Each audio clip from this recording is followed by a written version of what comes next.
Good evening बच्चों।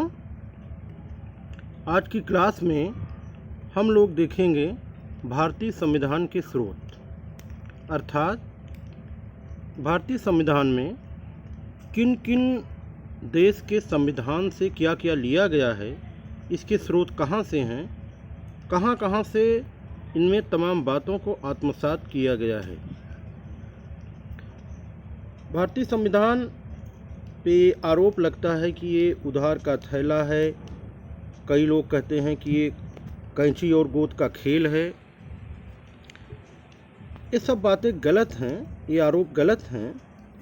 वास्तविकता ये है कि हमारा संविधान एक सैद्धांतिक संविधान न होकर बल्कि एक व्यवहारिक संविधान है।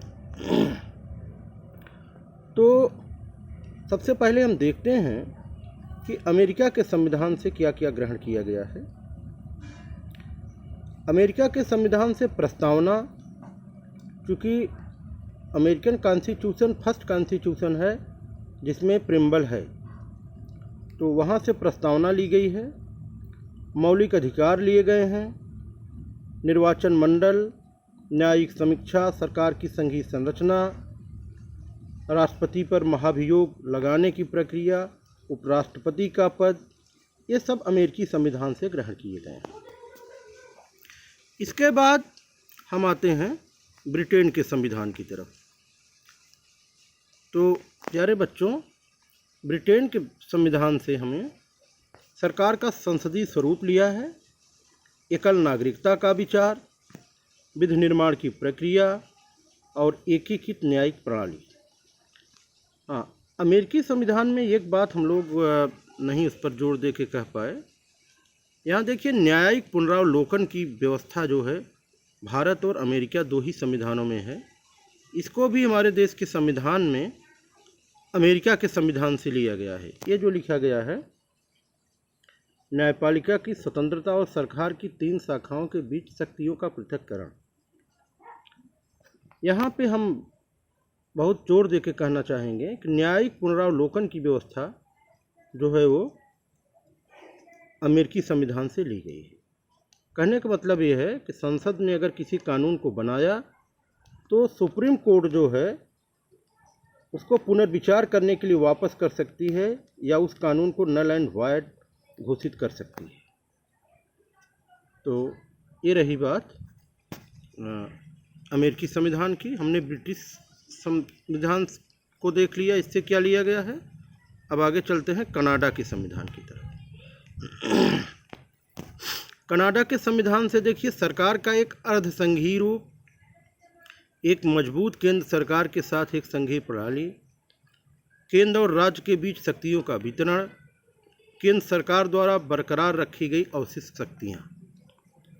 इसके बाद आयरलैंड के संविधान से नीति निर्देशक तत्व, नीति निर्देशक सिद्धांत, राज्यसभा के लिए सदस्यों का नामांकन, राष्ट्रपति के चुनाव की प्रक्रिया, ये सब आयरलैंड के संविधान से लिया गया। इसके बाद देखिए, फ्रांसीसी संविधान से प्रस्तावना में गणतंत्र और स्वतंत्रता, समानता और बंधुत्व।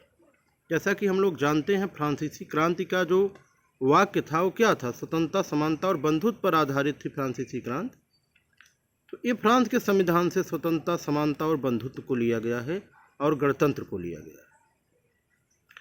ऑस्ट्रेलियाई संविधान से देश के भीतर और राज्यों के बीच व्यापार और वाणिज्य की स्वतंत्रता, सामान्य संघीय अधिकार क्षेत्र से बाहर के मामले पर भी संधियों को लागू करने के लिए कानून बनाने के लिए राष्ट्रीय विधायिका की शक्ति और समवर्ती सूची, ये हमने ऑस्ट्रेलिया के संविधान से लिया है। इसके बाद ये देखिए, सोवियत संघ का संविधान है। अनुच्छेद 51 के तहत मौलिक कर्तव्य को लिया गया है। अर्थव्यवस्था के विकास की निगरानी के लिए एक संवैधानिक रूप से अनिवार्य योजना आयोग को भी वहीं से लिया गया है। और देखिए, कॉन्स्टिट्यूशन ऑफ साउथ अफ्रीका से हमने क्या लिया है, संशोधन की प्रक्रिया और राज्यसभा के सदस्यों का चुनाव। फिर देखिए, ये है जर्मनी का संविधान। यहाँ से हमने संघ द्वारा प्राप्त की जाने वाली आपातकालीन शक्तियों को लिया है। आपातकाल के दौरान मौलिक अधिकारों का निलंबन हो सकता है, इसको लिया गया है। फिर रूस के संविधान से हमने देख लिया था।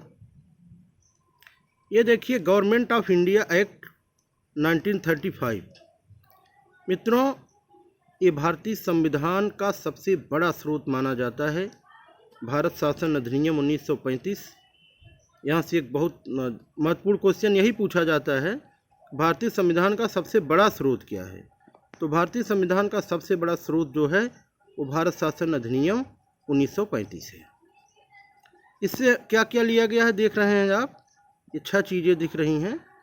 और संघीय योजना, आपातकालीन प्रावधान, लोक सेवा आयोग, राज्यपाल का कार्यालय, न्याय तंत्र, प्रशासनिक विवरण। दरअसल 1935 भारतीय शासन अधिनियम की अधिकांश बातों को ज्यों का त्यों अपना लिया गया है और ये हमारे संविधान का सबसे बड़ा स्रोत है। तो मित्रों, इस तरह से हमने आज देखा कि भारतीय संविधान के स्रोत क्या क्या हैं। नेक्स्ट वीडियो में फिर मिलते हैं।